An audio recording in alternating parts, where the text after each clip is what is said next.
nessa parte da Bíblia, tá entendendo que só tem Caim e Abel. E depois a gente descobre que ele vai pra uma cidade, ou seja... Ele ainda casa com a mulher. Exatamente. Então, existia toda uma civilização fora? Como que é isso? Então, sabe qual é? Isso é uma pergunta muito interessante, porque a pergunta que geralmente aparece é: onde é que Caim arrumou uma esposa?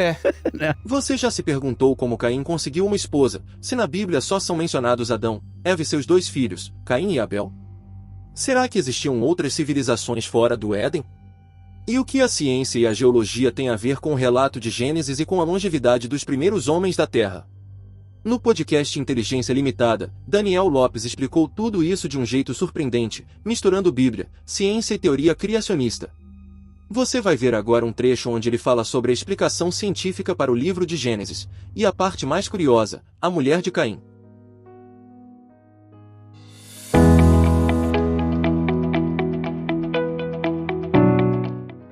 Como é que ele arruma essa mulher? Era um outro povo, foi criado diferente.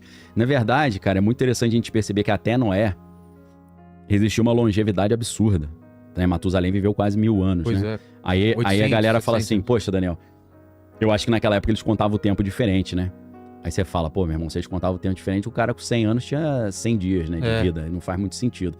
Mas não, cara, tem toda uma explicação até geológica também, porque até o dilúvio nunca tinha chovido. Aí a teoria que alguns geólogos criacionistas levantam é que não tinha uma era glacial ainda, o mundo inteiro era como se fosse uma grande estufa úmida. Era tudo meio clima assim da Amazônia, Sim. né? Quente e úmido. E essa umidade... Hein? Temperado, né? Não, seria um clima equatoriano mesmo, tropical, mais como se quente. fosse quente e úmido. E aí, essa camada de vapor que ficava na atmosfera, inclusive a Bíblia fala que no final do dia vinha um orvalho, né? O orvalho vinha e caía ali.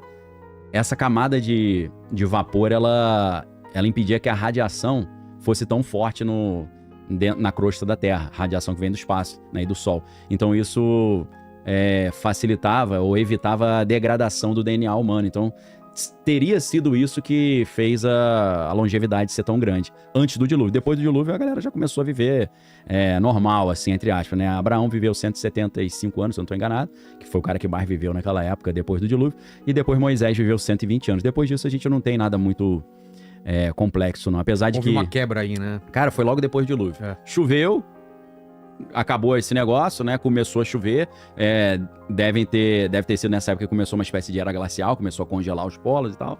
Então essa teoria é interessante. Então, como os caras viviam muito, imagina assim, Vilela, vamos fazer um raciocínio aqui.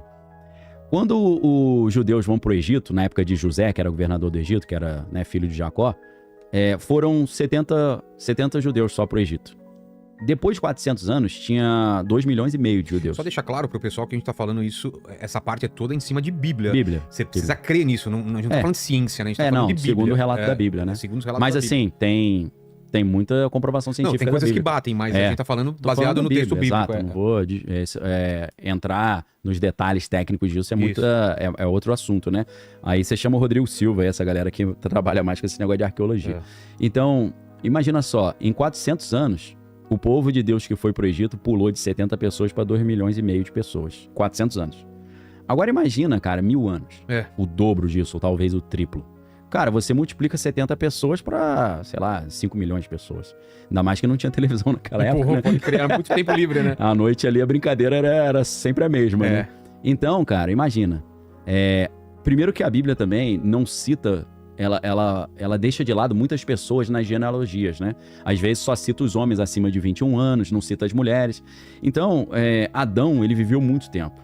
Ele não teve só Caim e Abel de filho e depois o Sete. Ele deve ter tido filho pra caramba. E nesses 1000 anos que a galera vivia, já devia ter várias comunidades, bairros, né? E grupos e tribos espalhadas. Então, é claro que a Bíblia tá falando mais ali de Adão, Eva, Caim, Abel e Sete, mas na verdade já a teoria que a gente entende é que já tinha uma galera vivendo no mundo nesses milhares de anos que cada um foi vivendo, né?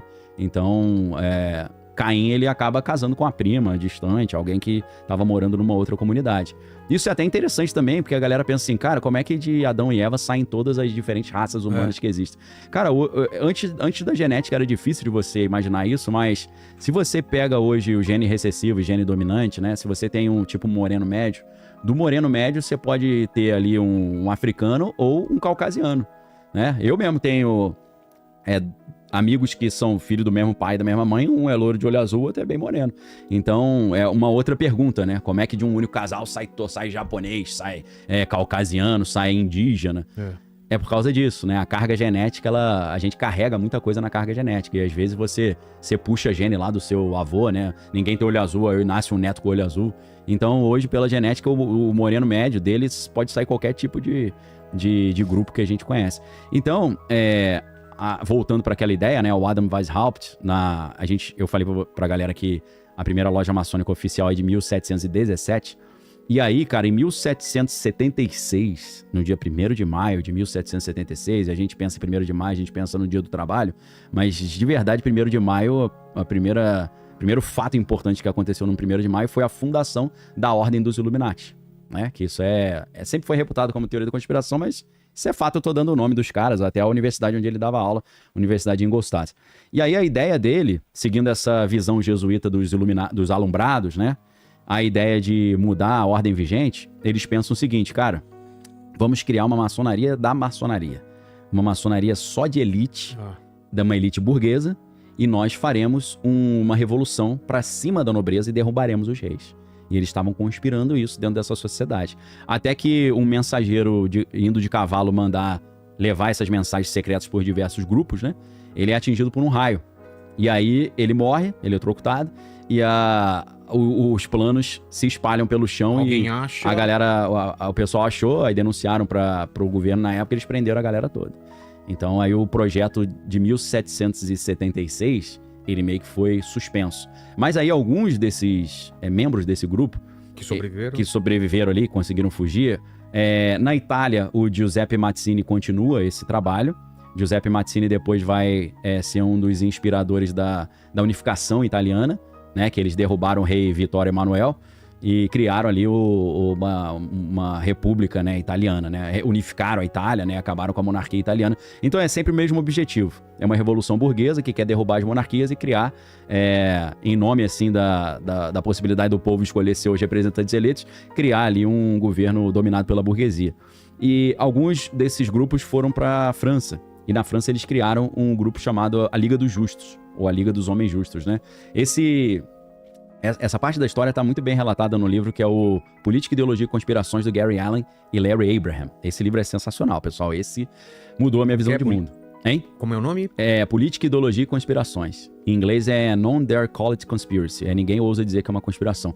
É um cara formado em História pela Universidade de Columbia, é um negócio muito bem fundamentado. E nesse livro você vai entender que, por exemplo, o comunismo é coisa de bilionário. O comunismo é a estrada real dos bilionários para o poder. Ah, é? A defesa do pobre, né? Igualdade, progressismo. E aí ele fala, você não consegue entender que comunismo é coisa de bilionário e de banqueiro, porque você acha que comunismo é distribuição de poder e de renda, mas na verdade é o contrário, é concentração de poder, concentração de renda, monopólio. Você pode pegar o Manifesto do Partido Comunista no final do terceiro capítulo, o Marx vai falar os 10 passos para a implementação do comunismo, e ele fala até criação de um banco central que vai unificar todo o crédito, né, controlar o crédito. Ou seja, banco central é a ideia de Marx, pô. Então, aí já é uma revolução do proletário, né, não é burguesa. Mas por que a gente está falando nisso? Porque em 1776... o projeto de derrubar as monarquias foi interrompido por causa dessa descoberta, mas esse projeto continua rolando na Itália. O embrião já estava lá, o livro. Esse livro é muito legal, cara. Tem um demônio lá, ó. Tem o Lúcifer lá. O Lúcifer dominando o Diego. Símbolo do... A pirâmide com o olho que tudo vê, da ONU, comunismo, aquela estrela o anarquismo, e a estrela Tem a estrela do tripé quebrado, né, que é o anarquismo. E tem a outra que é com a letra A mesmo, né? Do anarquismo. Que é do Chris Angel, lembra do Chris Angel? Chris Angel. Esse Azinho. Inclusive dizem que esse A, na verdade, é de uma entidade, né? Sério? Que ele usa de Angel, Chris Angel. Sei. Mas, na verdade, a logo que ele usa é de um bichão. Um sigilo. É um sigilo terrível, não vi, um negócio poderosíssimo. O cara fazia umas paradas meio estranhas, né? Cara, muito Tem estranho. coisa que é meio Você viu aquele difícil, do ele... Acho que é ele, né? Que no Joe Rogan ele engole ele engole Não foi o David Blaine, não? Eu tô confundindo com o David Blaine. David Blaine também é sinistro. David Blaine também. Ele fura a mão, não sai aquele sangue. que usa, coloca cabeludinho. Cabeludinho bem gótico, né? Que aí Depois coloca a foto. Ele flutuava no meio da rua, fazia umas paradas. O Chris Angel meio que sumiu aí, né? Sumiu. Mas o David Blaine tá em alta ainda, né? Tá aí, sempre anda com as celebridades. O David Blaine é bizarro também. Não, eu vi outro dia que ele foi... É um vídeo mais antigo, mas eu tava assistindo outro dia. Ele tava na casa do Harrison Ford, cara. E aí ele falou pro Harrison Ford, escolhe uma carta, não sei o quê. Aí o Harrison Ford escolheu a carta. Aí ele falou, Pô, tô com vontade de comer uma laranja. Você poderia cortar essa laranja pra mim? Ele corta a laranja e a carta dentro da laranja. Cara, essas coisas eu nunca entendi, Não essas faz paradas. sentido. Aí ele falou, sai da minha casa agora, Harrison Ford. Esse é o Chris Angel. Nossa, a cara dele, que eu me lembro, é que ele Era não tá esse, maquiado, né? É todo com lápis e tal, né? Tinha um visual diferente. O cara tá meio sumido, né? É. Tinha o David Copperfield também, né? Esse é das antigas, Você é casado mais com lá a de- Cindy Crawford. Lá de Las Vegas, né? Inclusive é o nome de um livro sensacional do Charles Dickens, né? Daniel Lopes mostra que, quando a gente olha para o livro de Gênesis com atenção, e até com o olhar da ciência, dá para entender muito do que parecia um mistério. Afinal, a Bíblia nunca foi contra o conhecimento, ela é cheia de códigos e revelações que a ciência só agora começa a decifrar. E você, o que acha? Será que a explicação de Daniel Lopes faz sentido para você? Deixa aqui nos comentários e me conta. Se gostou do vídeo, já deixa o like, se inscreve no canal e ativa o sininho para não perder os próximos conteúdos. Até o próximo vídeo!